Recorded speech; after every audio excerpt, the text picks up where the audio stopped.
satu tenaga yang diperlukan untuk memberikan kita satu tenaga kepada masyarakat dunia ini. Dan bercakap mengenai topik yang kita bawakan hari ini, iaitu Malaysia Madani, jimat kos tenaga manfaatkan sumber alam. Jadi pelaksanaan subsidi bersasar tenaga elektrik bertujuan untuk melindungi golongan berpendapatan rendah serta untuk melancarkan peralihan tenaga bersih demi kelestarian alam sekitar dan kesejahteraan masa depan rakyat Malaysia. Jadi hari ini kita bersama dengan Cik Iman Akilah Tobeng, iaitu Perunding Industri Solar. Assalamualaikum, selamat pagi. Waalaikumsalam.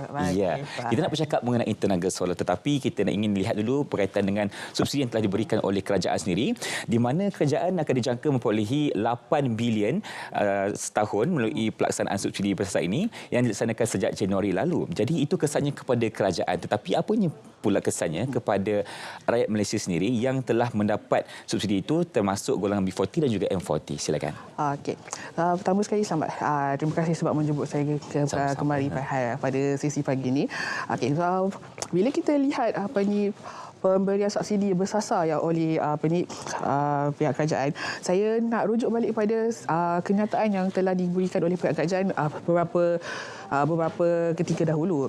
Jadi statement yang kita daripada pemahaman kita, daripada statement kerajaan itu, rumah-rumah yang mempunyai 3 unit kipas dan 4 unit aircon akan ditarik, itulah yang akan ditarik balik subsidi elektrik mereka.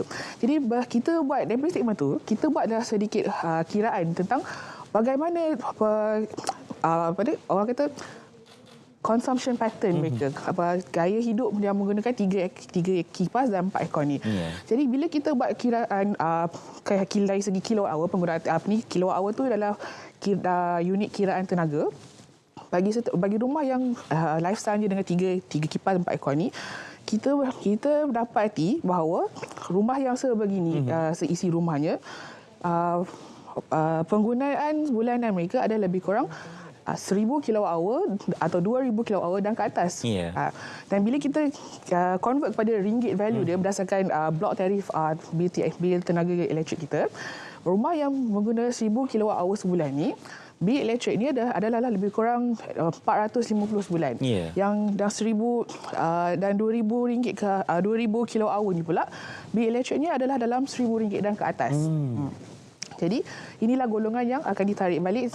Kita jangkakan kita belum dikenal pasti lagi, betul-betul muktamad lagi daripada kerajaan. Kita sasarkan yang inilah golongan-golongan yang akan ditarik balik subsidi elektrik mereka. Dan dasar kerajaan Madani pula adalah untuk membantu golongan yang kurang berkemampuan untuk menangani kos sara hidup yang tinggi. Jadi apabila golongan ini ditarik, golongan yang rumah yang 3 kipas dan 4 aircon ni, apabila mereka ditarik balik nilai subsidi daripada nilai bil TNB mereka, bil elektrik mereka, kita jangkakan yang bil elektrik akan naik dalam 35%. Pernah tak, kalau Irfan sendirilah kat rumah, kalau dapat bil elektrik bulan-bulan tu, pernah tak perhati kat bahagian bawah bil TNB tu, akan ada satu ayat kata nilai bil sebenar anda adalah RM2,300. Pernah? Subsidi yang ditanggung oleh kerajaan adalah sebanyak RM718. Dan RM718 itulah yang daripada bila kita tambah dan tolak balik daripada RM2,000 lebih tu, itulah yang kita decipher. Nilai bil yang sebenar adalah sebenarnya 35% lebih tinggi daripada nilai yang ditulis sebagai jumlah yang perlu dibayar. Baik. Okey, itu dari segi perbezaan yang subsidi yang telah diberikan oleh kerajaan sendiri, di mana golongan yang betul-betul layak menerimanya dan ada juga golongan yang tidak patut menerimanya, dan kita telah lihat dari segi kiraan yang telah dilakukan selepas itu. Jadi alternatif bagi mereka yang tidak layak untuk menerima subsidi ini boleh digunakan tenaga solar misalnya. Jadi bagaimana tenaga solar ini mampu membantu untuk menjimatkan lagi kos sara hidup dan juga untuk kita melihat kepada penjimatan terhadap tenaga elektrik ini secara skala kecil, besar dan juga sederhana. Bila saya nak kata dari segi skala kecil, besar dan sederhana, saya suka ambil daripada 3 sudut pandangan yang berbeza. Skala kecil pula, saya skala kecil sebab kami, syarikat saya bukan sekadar kita merupakan kontraktor dan konsultan solar, kita juga konsultan bagi kecekapan tenaga, energy efficiency. So daripada situ saya suka pecahkan pecahkan pandangan dia kepada skala jadi low cost initiatives, medium cost initiative dan juga high cost initiative. High cost initiative kalau dari segi pengguna commercial industry seperti kilang, itu adalah pemasangan solar. Goes without question lah, yang high cost initiative adalah pemasangan solar. Tapi untuk skala besar ni saya ketepikan dulu. Dari segi skala kecil, kita tumpukan pada habitual changes. Kalau taman dekat rumah besar, daripada gunakan lampu garden light yang gunakan tenaga elektrik, kita pasang solar garden light ataupun solar street light yang tinggi tu pasang dekat garden sendiri. Itu adalah salah satu sistem solar berskala kecil yang kita boleh gunakan. Dan dari segi habitual changes, kita lazimkanlah ni tutup lampu bila tak pakai, tutup aircon tak pakai, ataupun daripada pakai aircon satu malam, pasang aircon 4 jam saja, cukup kita setting timer dia pukul 12 malam, aircon tutup sebab dia sejuk. Nak pasang satu malam pun boleh tak selesa, tapi rugilah dari segi pengguna elektrik. Betul. Tu dari segi skala kecil. Dari segi skala sederhana pula, itu yang saya suka kategorikan pemasangan sistem solar di rumah sebagai skala kecil, sebagai skala sederhana. Sebab kos pemasangan sistem solar di rumah berbanding dengan industri jauh ketara bezanya. Jadi saya rangkumkan pemasangan solar untuk rumah ni sebagai sederhana. Okey, untuk pemasangan solar di rumah ni, kita kurangkan kebergantungan kita dengan tenaga daripada grid. Jadi pada waktu pagi tu, solar akan menjadi sumber tenaga utama pada waktu pagi. Jadi tenaga solar yang tak pakai, itu hantar ke grid. Malam baru bila pakai balik daripada grid tenaga. Itu berkaitan dengan penggunaan tenaga elektrik, menggunakan tenaga solar secara skala kecil dan juga sederhana. Kalau berskala besar pula bagaimana? Okey, dari skala besar saya suka ambil sudut pandangan daripada segi polisi. Sebab industri tenaga ni, needless to say, adalah industri yang sangat-sangat dijaga oleh garis panduan dan juga akta. Jadi dari segi legislation dari segi legislatifnya, kita tengok kerajaan boleh memainkan peranan yang besar dari segi memperkenalkan polisi-polisi dan insentif-insentif yang memberi motivasi kepada konsumer, dari tak kisah daripada konsumer dari segi rumah ataupun konsumer industri, untuk membuat pemasangan solar di premis masing-masing. Baik. Okey. Jadi secara kasarnya, kalau kita lihat berapa peratus yang kita boleh buat perkhidmatan kalau kita menggunakan tenaga solar berbanding kita menggunakan tenaga konvensional? Okey. Okay. Untuk tu baik saya explain tu lah macam mana fungsi sistem solar ni. Okey, dalam sistem solar kita ada dua komponen utama, iaitu solar panel tu sendiri. Biasa kalau nampak, kita lalu dekat rumah orang, nampak ada petak-petak warna segi empat tu, yang warna hitam, warna dark blue tu, itulah solar panel. Okey, solar panel tu adalah komponen utama yang letak di bahagian luar. Yang kedua adalah grid inverter.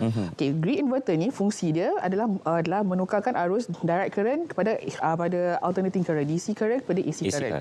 Okey, solar panel ni cara dia berfungsi adalah apabila solar panel tu menerima cahaya matahari, dia akan menjana direct current, DC current, dan masuk kepada grid inverter untuk jadikan AC current.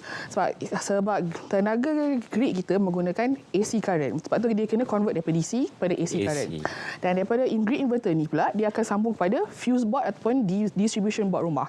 Jadi kerja distribution board rumah ni lah untuk salurkan tenaga solar tu kepada peralatan-peralatan elektrik di rumah yang sedang menggunakan tenaga elektrik. Contohnya kipas, mesin basuh, peti ais. Dan waktu pagi tu, sebab biasa waktu weekday especially, sedang semua orang pergi sekolah, pergi kerja, tenaga solar yang dijana waktu pagi tu mesti ada lebih. Jadi tenaga yang lebih tu akan keluar balik ke grid TNB. Akan disimpan ke? Tak, kita simpan dalam grid TNB. Malam nanti baru bila dah balik rumah, dah start on kipas, lampu semua tu, baru kita ambil balik daripada grid TNB. Dan pada hujung bulan, tuan-tuan akan menerima bil TNB yang mengatakan berapa tenaga TNB diambil pada waktu malam dan berapa tenaga solar yang keluar pada waktu pagi. Dan cara pengiraan bil tu pula, Dia akan tolak berapa? Contohnya kita ambil 1000 kWh sebulan daripada tenaga grid. Solar yang keluar 800 kWh. Jadi yang hanya perlu dibayar adalah 200 kWh. Baki beza grid, tenaga grid tolak tenaga solar tu. Jadi 200 kWh tu itulah baki yang tinggal kebayar. So balik pada contoh saya bagi tadi pagi, 1000 kWh lebih kurang RM450 nilai bil. Tolak dengan 800 kWh solar, tinggal 200 kWh nak dibayar. Jadi jadi daripada bil 450 sebulan, tinggal dalam RM45 saja nak kena bayar. Oh, banyak juga penjimatannya. Hampir 90% hampir penjimatan 90% penjimatan kalau kita menggunakan tenaga solar berbanding kalau kita menggunakan tenaga elektrik yang biasa. Baik, mari kita lihat dari segi kos pemasangan panel solar yang diketahui umum agak mahal kosnya. Jadi adakah dengan keadaan ekonomi sekarang ini rakyat sudah bersedia untuk melangkah ke era baru, dan bagaimana pula dengan keadaan pelabur? Adakah mereka semakin tertarik untuk membawa tenaga solar ini kepada lebih ramai rakyat di Malaysia atau bagaimana? Okey, untuk saya jawab soalan itu akan saya kepecahkan kepada beberapa bahagian. Yang pertama sekali dari segi adakah rakyat Malaysia bersedia untuk membuat pemasangan solar ni? Saya solar kepada kebanyakan orang masih lagi dianggap sebagai mahal. Tapi saya sebagai pemain industri, saya dah berkecimpung dan syarikat saya pula dah berada dalam industri sejak sebelum wujudnya industri solar ni lagi. Kalau kita nak kata mahal, dah jauh lebih murah daripada tahun 2012 dulu. Pada tahun 2012, sistem solar 4 kWp yang paling kecil untuk rumah biasa kita sarankan. Sistem 4 kWp ini penjimatan dia 250 kalau ikut sekarang. Dulu tahun 2013 dulu harganya dalam RM40,000 untuk sistem 4 kWp. RM40,000. RM40,000 pada tahun 2013. Tapi sekarang sistem yang sama harganya dalam RM18,500 saja. Siap pasang. Siap pasang. Dengan urusan dengan pihak berkuasa dia, yuran lesen untuk dapatkan kelulusan pemasangan solar dia, dan juga untuk urusan permohonan meter baru untuk tolak bil elektrik tu, semua sekali dalam harga RM18,000 tu. Baik. Okey, itu dari segi penjimatan terhadap pemasangan panel solar itu. Bagaimana dengan dari segi pelaburan yang saya dari segi pelaburan pula, kita tengok yang pada tahun 2013 dulu tak banyak syarikat luar negara yang masuk untuk masuk ke Malaysia untuk memulakan syarikat perniagaan solar mereka, dan tak ramai juga yang masuk usahawan tempatan kita yang berkecimpung dalam bidang solar. Itu tahun 2013 dulu. Tetapi setelah 10 tahun, kita tengok sudah ramai pemain industri lokal kita. Ada yang juga dah jadi public listed, dan ada juga yang masih lagi berstatus sendirian berhad. Itu kita tengok, maka indication yang pemain industri ni dah ramai, lokal pun dah ramai. Dah pemain international foreign players yang masuk ke Malaysia untuk mulakan dia punya solar wing of the business pun dah mula ramai. Jadi kita tengok Malaysia ada solar market yang semakin bersedia. Semakin bersedia dan a promising solar market. Baik. Okey, itu berkaitan dengan pelaburan di tanah air kita sendiri berkaitan dengan tenaga solar ini. Jadi, apa lagi mungkin inisiatif yang telah dilakukan oleh kerajaan sendiri untuk menggalakkan penggunaan tenaga solar terhadap rakyat di Malaysia ini? Okey, dari segi pemasangan di rumah, kita tengok yang sudah ada beberapa financial institute dan juga bank yang menyediakan financing yang spesifik untuk pemasangan sistem solar ni. Antara institusi yang saya dah biasa berurusan adalah Maybank, Afin Bank dan juga Bank Islam yang menyediakan program financing untuk pemasangan solar di rumah. Tapi dari segi tax insentif pula, sebab masa ni masih ada tax insentif yang tersedia hanyalah untuk syarikat-syarikat saja. Dia syarikat yang memasang sistem solar ni secara outright purchase, mereka layak untuk mendapat pengecualian cukai, investment tax allowance dan juga capital allowance. Baik, okey. Kita boleh lihat sekarang ni berkaitan dengan tenaga solar yang semakin lama menjadi buruan ramai orang untuk kita menjimatkan lagi kos penggunaan elektrik di rumah kita misalnya. Jadi mungkin Cik boleh kongsikan juga berkaitan dengan rumusan dan juga harapan berkaitan dengan penggunaan tenaga solar ini secara maksimum untuk kita menggantikan tenaga konvensional. Silakan. I see. Untuk harapan saya bagi industri solar ni,